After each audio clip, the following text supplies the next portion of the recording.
So I thought that when I approached the symphony with the kids, that the first thing I was going to talk about, I was going to say, so is this about himself? Is it about his thwarted love? Is it about his own inability to come to terms with his own sexual identity? Is it about other tragic things that could have been happening?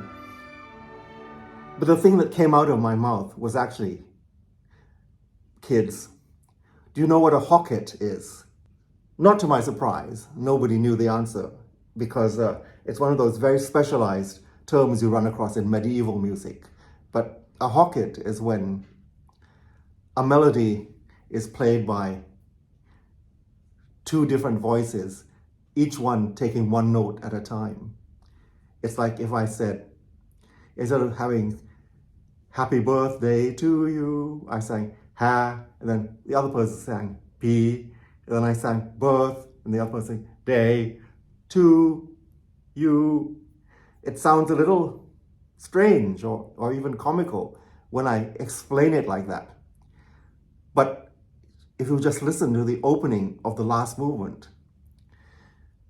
suddenly it becomes this metaphor for fragmentation, for the inability of a beautiful melody to be expressed except in tiny gasps that only connect together because of the genius of the composer.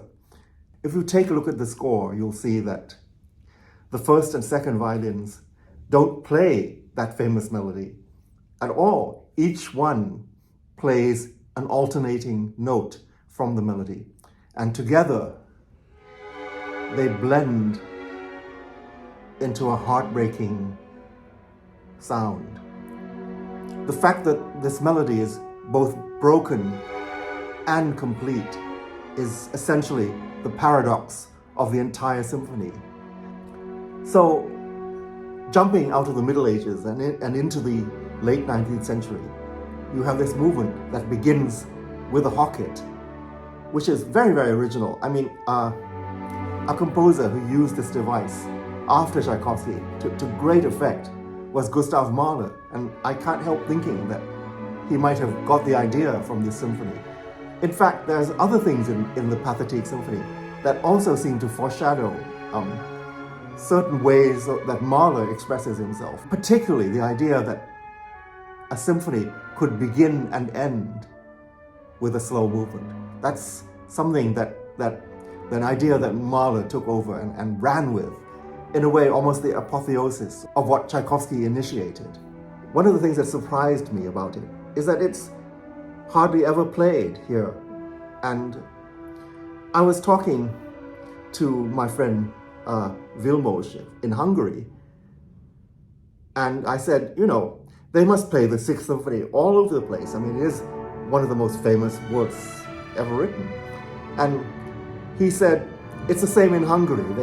They have a tendency to play 4 and 5, but not 6. And I think there's a certain apprehension about number 6, because in order to play this music, you kind of have to strip your soul bare. You have to bleed, as it were, into the air for the whole audience to see.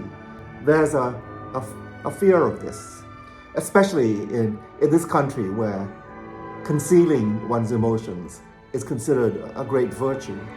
We managed to play through much of the symphony in the first rehearsal. What really surprised me was the fearlessness with which the kids managed to express this music, even at first sight. And I think I can promise that the concert on the 29th of October is going to be very, very moving.